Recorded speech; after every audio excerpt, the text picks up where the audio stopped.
Oke, assalamualaikum warahmatullahi wabarakatuh. Waalaikumsalam warahmatullahi wabarakatuh. Alhamdulillahirrahmanirrahim. Assalatu wassalamu ala asrofil anbiya'i wal mursalin wa ala alihi wa sahbihi wa rasulillahi ajma'in, amma ba'du.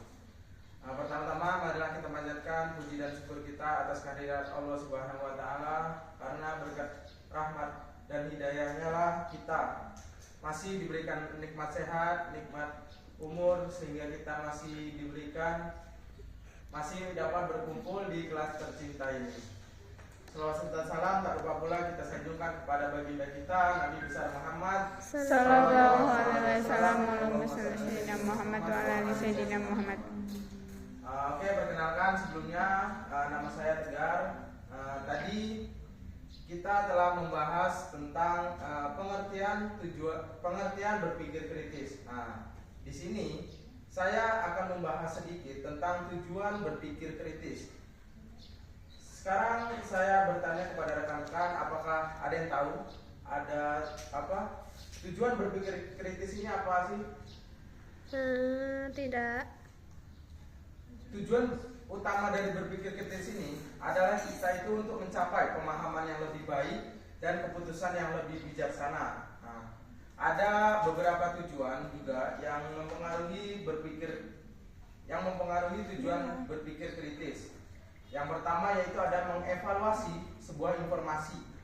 Nah, mengevaluasi sebuah informasi di sini maksudnya adalah membantu kita untuk memilih informasi yang relevan dan akurat dari yang tidak relevan, serta membedakan antara fakta dan opini. Nah, rekan-rekan tahu tidak fakta dan opini ini sama atau beda? Beda. Nah, jika fakta itu adalah sebuah pernyataan ataupun sebuah informasi yang dapat dibuktikan kebenarannya melalui sumber atau data yang tepat. Nah, fakta ini bersifat objektif, teman-teman, yaitu apa adanya, tidak dipengaruhi oleh perasaan kita sendiri maupun perasaan orang lain, dan seringkali mengandung data seperti data kuali maupun kuantitatif. Dan informasinya ini berasal dari kejadian nyata atau yang sudah dialami maupun sumber yang akurat. Dan kita tidak boleh terpengaruh oleh, misalnya, kan rekan-rekan di sini bermain TikTok semua. Kan di TikTok itu ada fakta-fakta yang mungkin berita-berita yang terkadang menimbulkan hoaks dan menimbulkan opini dari berbagai pihak. Nah, jadi kita harus lebih bijak dalam memilih informasi-informasi yang akurat, seperti yang telah ramai dibicarakan, seperti di Kompas TV misalnya, di berita-berita lainnya. Nah, itu sumber yang telah akurat. Contohnya saja, Indonesia itu merdeka 17 Agustus tahun 1945. Nah, itu kan faktanya kita merdeka itu tanggal segitu kan, teman-teman? Iya. Selanjutnya, opini. Nah, opini ini adalah pendapat kita sendiri, pendapat, gagasan atau pikiran kita mengenai suatu hal yang dibicarakan. Nah, opini di sini bersifat subjektif, yaitu dapat dipengaruhi oleh pandangan-pandangan orang lain yang berbeda. Nah, contohnya saja adalah film. Misal kita kan yang lagi viral ini film Jumbo kan, teman-teman. Nah, film Jumbo menurut pribadi orang lain ini, opini mereka. Nah, film ini nih sangat menarik, tapi menurut saya pribadi film ini kurang menarik bagi saya. Nah, itu opini dari berbagai sudut pandang belah pihak masing-masing. Nah, jadi kita harus pintar-pintar membedakan mana fakta dan mana opini. Yang kedua yaitu adalah membuat keputusan yang tepat, memungkinkan kita untuk mempertimbangkan berbagai pilihan. memahami konsekuensinya ketika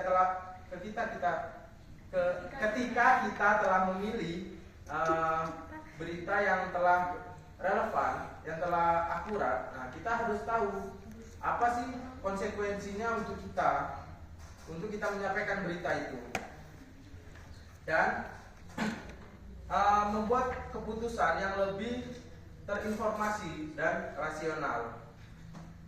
Selanjutnya ada mengidentifikasi dan menghindari bias. Nah, di sini maksudnya adalah meningkatkan kesadaran kita akan bias kognitif kita, akan bias pikiran kita untuk mencari lebih dalam informasi-informasi yang telah kita cari tadi, yang akan kita cari, sehingga kita dapat membuat penilaian terhadap berita yang lebih adil maupun tepat.